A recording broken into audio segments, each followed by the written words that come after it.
So the story is fairly simple. What was interesting is to see across the globe that social media really taps into deeply rooted human needs.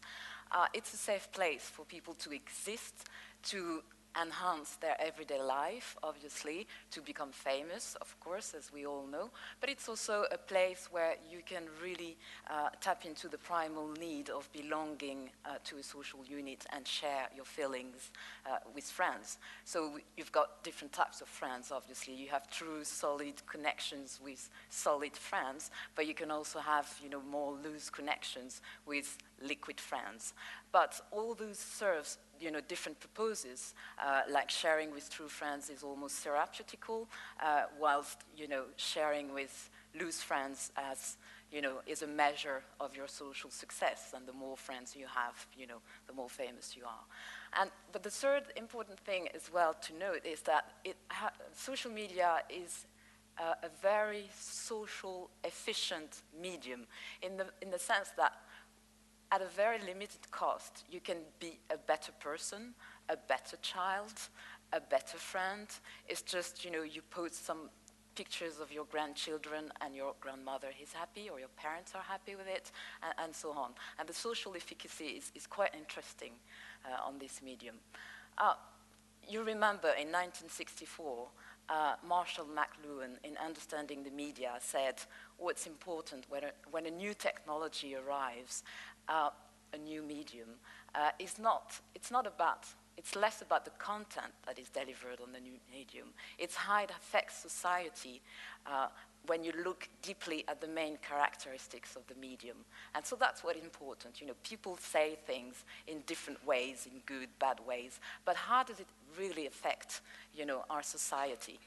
And what's interesting, and one of the main characteristics, we've talked about, ego-driven and so on, but one of the main characteristics of this media is that it empowers people. People have the control. So they now have a microphone, to tell what they think, feel about their friends, about themselves, but about brands as well. And they just do it all the time. And therefore, for brands, we are in a time when you talk to respondents, they tell you they are in reconquesting, renegotiating all the terms of the relationship they have with brands. And that social media is allowing them to do that in a very vindictive way, in a way. And they are very sure about what they want and expect from brands and where they should stand. And how do brands react? We interviewed marketers, and you have two very extreme approaches, which is, one is about staying out of the game. We will ignore social media for good and bad reasons. Fear. It can be lack of internal resources. It could be lack of commitment from very high senior management who were not born in the digital age. And the other thing is about, we must be there at all costs. These two approaches actually run several risks. If you stay away of the game, it means that you give the control of your brand to your consumers. They will be talking about it on their terms, and you will not be there to answer that. And you will lose somehow credibility because you're not in that digital age. If you just jump on the bandwagon without, having a proper commitment of your organization, you will use traditional techniques, which are not necessarily the ones that are appropriate. And consumers are very good at spotting the ones that do not understand social media and that are using the other traditional techniques. So you will lose some sort of credibility. But there is success in social media for brands, and I'll show you an example. We'll start by the TV advertising. There's a time and place for them. The time is never. You can figure out the place on your own. Stay thirsty, my friends. Dos Equis is a Mexican brand that is imported in the US by Heineken. URSCG did this very great piece of integrated communication, a TV advertising that serves one purpose, and using social media to actually build a story about that character which impersonates the brand. Interestingly, the target for that brand is a young target, but they chose an old character. Why? Because an old character will actually not compete with the young target and can also be aspirational to that target. And this character was, built as the most interesting man in the world. Just that, And the whole story around social media was to build that character up. And why was it so interesting?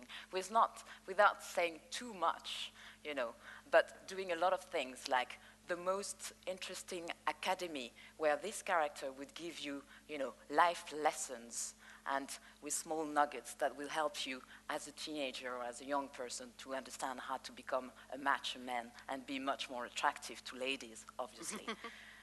So that's Dos Equis. And as you can see, the number tells that it was a good viral phenomenon with a lot of, engagement and empathy from the consumers. But it also ultimately led to sales, double-digit growth. That example is telling us that social media can really be a new moment of truth for brands because it can affect brand decisions and ultimately brand purchase. Of course, people do not make purchases in social media. That's not the idea. But the new moment of truth is to connect with your consumers on social media because ultimately you can build long-lasting relationships. So that's the thing, building relationship. Well, to build a relationship, frankly, I'm maybe not the best person to say that. We should think about human relationship and how it is, it's like going into marriage, basically, how you have to, show your best aspect of yourself, but also make a lot of efforts, make a lot of, surrender yourself, compromise, and so on, and taking care of the person. So it's pretty much like a human relationship. And it has different stages, obviously, when you meet the person and until you're stable. I should probably read that slide every day so that I could be a better spouse. So romance, we have different stages and different ways of engaging in social media.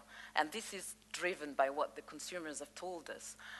Romance is when people can, a friend, talk to you about a brand, and that's the first thing of discovery. And this is a very efficient way because on social media, people like to make discovery and they like sharing. So the brand you have to let the consumers discover you. So either a friend recommends you or you provide a content that is enough, engaging and attractive and grabs attention that people will talk about you. And how to grab attention? Basically, any content that is entertaining, that is congruent with social media and the main characteristic of that media will work. The only thing is that it shouldn't replicate what people see every day on TV, on the print advertising. It should be something new, innovative, and fresh. Familiarization is the step where people get more familiar with you, and what they want is that you post content that is really relevant to their needs and to their lifestyle.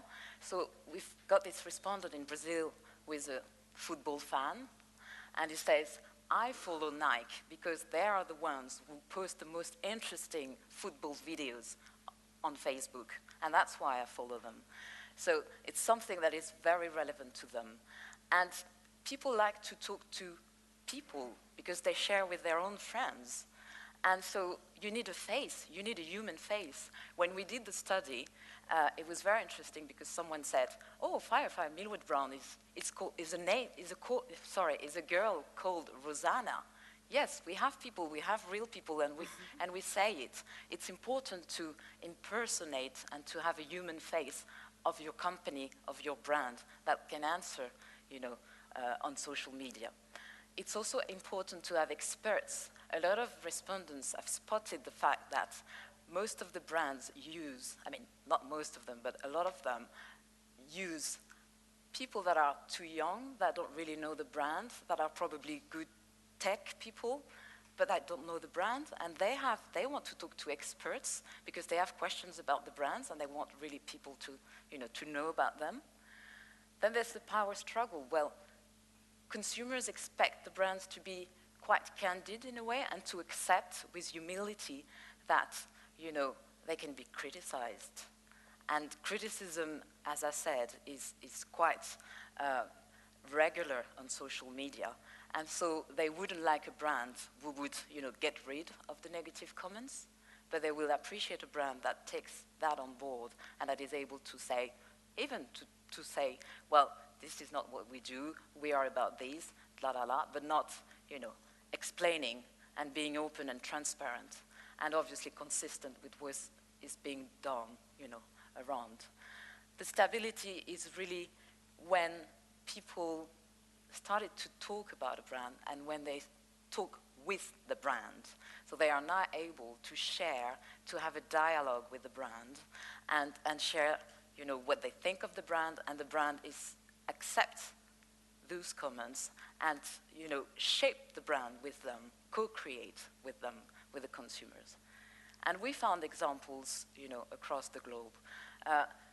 Interestingly, social media is good for brands that are not known, and they can make themselves known quite rapidly with the good content. That was the case of this Chinese brand, which was not, in retail, and we introduced a game, so an interesting way of demonstrating what they were about, which was a game about, farming, growing fruits, and then doing your own juice, which was obviously consistent with our product, which is a fruit juice.